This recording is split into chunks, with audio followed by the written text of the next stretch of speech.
Reports हैं, जैसे home committee की एक रिपोर्ट है जो पुलिस रिफॉर्म की है, वो लंबे समय से पेंडिंग पड़ी है।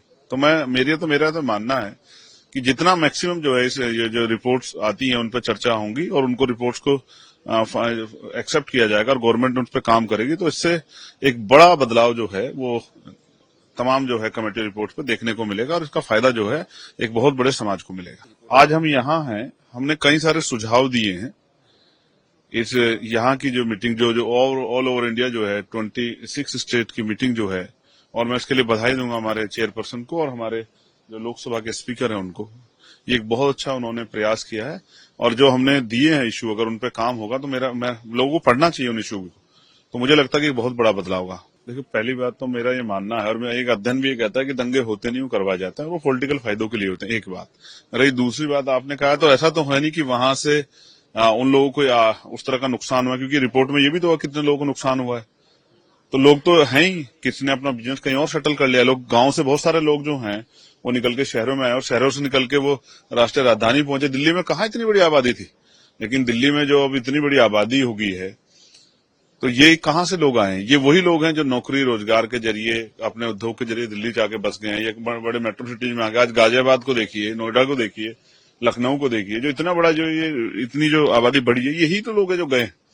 अगर और कोई ऐसी रिपोर्ट भी हो कि लोग कहीं दूसरे देश में चले गए हों या इनको ऐसा निकाल दिया, और यहाँ तो भारत में तो 80% मेजोरिटी बीजेपी के लोग ही कहते हैं कि ये हिंदुओं की है, तो ऐसा तो नहीं हुआ कि आबादी कम होगी। हालांकि उसमें शेड्यूल कास्ट शेड्यूल ट्राइब के लोग भी हैं और उनको हिंदू माना जाता नहीं माना जाता, ये तो समय के ऊपर डिपेंड करता है। जब धार्मिक आयोजन होता है, चुनाव की बात आती है, तो वो हिंदू होते हैं, उसके बाद वो schedule caste schedule tribe schedule OBC होते हैं। फिर लाठियां जूते भी वही खाते हैं, चुटियां भी नहीं कटती है। ये भी तो आपने और मैंने देखा ही ना। अभी उस यादव परिवार के साथ क्या हुआ एटा में, उसको जब उसने वो धार्मिक भाषण दिया, कथा वाचन किया, तो उसकी छुट्टियां काट दी, मूत्र से उसको जो है शुद्ध करने का काम किया गया। तो ये भी तो हम अपनी आंखों के सामने आजाद भारत के 75 साल बाद देख ही रहे हैं। देखिए, आरएसएस कोई संवैधानिक संस्था तो है नहीं, एक विचार का अपना संगठन है और वो उनके संगठन के लोग क्या कहते हैं क्या नहीं कहते हैं, वो कब रिटायर होना चाहते हैं क्या नहीं होना चाहते, कोई नियम कायदे कानून जनता के पास तो है नहीं।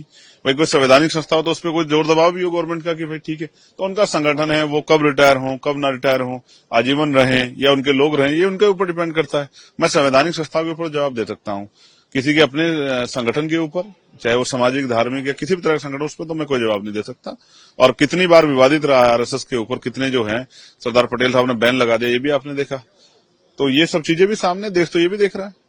देखिए, राजनीति में आलोचना की एक सीमा होती है। प्रधानमंत्री जी देश के प्रधानमंत्री, हालांकि वैचारिक रूप से मेरा उनसे विरोध है, लेकिन जिस डेजिग्नेशन को वो आज के समय में जिस डेजिग्नेशन पे वो है, उसका सम्मान होना चाहिए उस डेजिग्नेशन का। और मैं फिर ये कहूंगा कि प्रधानमंत्री जी की आप आलोचना कर सकते हैं, ये आपका लोकतांत्रिक अधिकार है, लेकिन उनकी माता जी के बारे में, और जब इस दुनिया में है भी नहीं, जीवित होती तो भी और ना भी होती, और किसी की भी माता जी होती, किसी आम कार्यकर्ता की माता जी के बारे में भी अपशब्द कहना, मैं इसको सही नहीं मानता। मैं इसे घटिया से घटिया राजनीति मानता हूं। मैं कभी इसका समर्थन नहीं करता।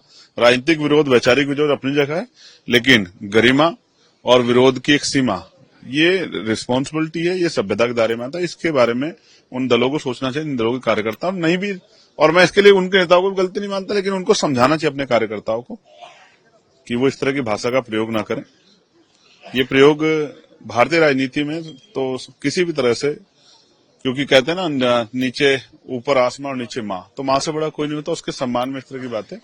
मुझे इस बात के लिए यही कहना कि वो सभ्यता का संयम रखें, और अगर आलोचना भी करनी तो वो मर्यादित भाषा में होनी चाहिए।